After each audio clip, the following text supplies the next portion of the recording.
করেছি আমি আপনি, আমার কোনো কষ্ট হয় নাই, আপনার কোনো কষ্ট হয় নাই।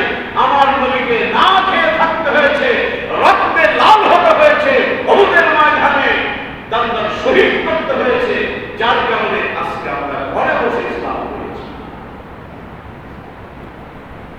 যার কারণে আমাদের মায়া নাই, আমাদের দয়া নাই। আজকে মাঝে মাঝে দেখেন আমার নবীর ইসলামকে, আমার এই নবীর কণ্ঠকে যেইভাবে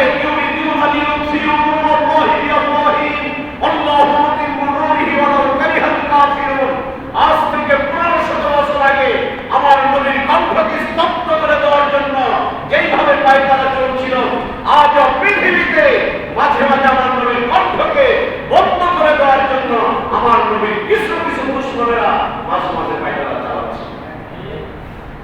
আপনারা তো বলতে দেখেছেন না? আমার মনে হয় মাঝে মাঝে ওই মুম্বাইয়ে বসে ভারতে বসে ওই বোম্বাস্টিক দেশে বসে আর ওই ঘরের মধ্যে বসে নবীর বিরুদ্ধে কথা বলা যায়। আমার মনে এটা আমার মনের একটা মানে শক্তি, যদি এই ধরনের মানুষ যদি খলিলপুরের এই যে রিক্সা স্ট্যান্ডে এসে বলতো, আর কোনো জায়গায় না, আমি বলবো কোনো জায়গায় কথা বলি না, যদি শুধু আমাদের বাজারের রিক্সা স্ট্যান্ডে এসে বলতো আমার নবীর বিরুদ্ধে একটা স্লোগান দিত, আমার মনে হয় আমাদের সাথে হিন্দুরা গেলে কেন যাইতো? যে আমরা শান্তিতে বসবাস করি। ভারতে বাবরি মসজিদ ভাঙা হয়েছে, বাংলাদেশে কোনো মন্দির ভাঙা হয়েছিল না।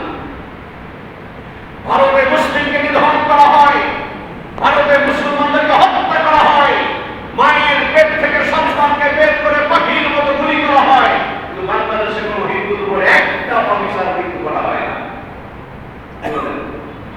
আমরা হিন্দু মুসলিম সবাই সহাবস্থানে অবস্থান করছি, আমাদের কোনো ঝগড়াঝাটি নেই। ধর্মীয় ব্যাপার সেটা ভিন্ন, কিন্তু আমাদের কোনো মারামারি নাই, কাটাকাটি নাই, এটাই তো নবীর আদর্শ। কিন্তু ধর্মীয় ব্যাপার সেটা ভিন্ন জিনিস। আমার নামাজ আমি আসবো, আমার ঈদগাহে আমি যাবো, আমার মধ্যে আমি পালন করবো, তারা তাদের ধর্মে যেটা আছে সেটা তাদের ব্যাপার। আজকে দেখেন এই যে কিছু কিছু মানুষ কিছুদিন আগে ওই ভারত থেকে কিন্তু আসছে, আমরা এখানে প্রতিবাদ করেছি, বলিয়ে প্রতিবাদ করেছি, আবার সেই ভারত থেকেই মাঝে মাঝে এই কাজগুলো হচ্ছে। হবে, এটা হবে। কেন হবে? কারণ আমার নবী বলে গেছেন এই কথা।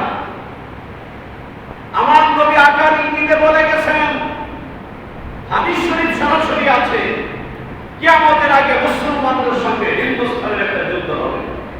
সেই হিন্দুস্তানে আমেরিকা নেই, যুক্তরাজ্য, যুক্তরাষ্ট্র, চীন, জাপান, তারা না। হিন্দুস্তান হলো চীন, আপনার ইন্ডিয়া, ভারত।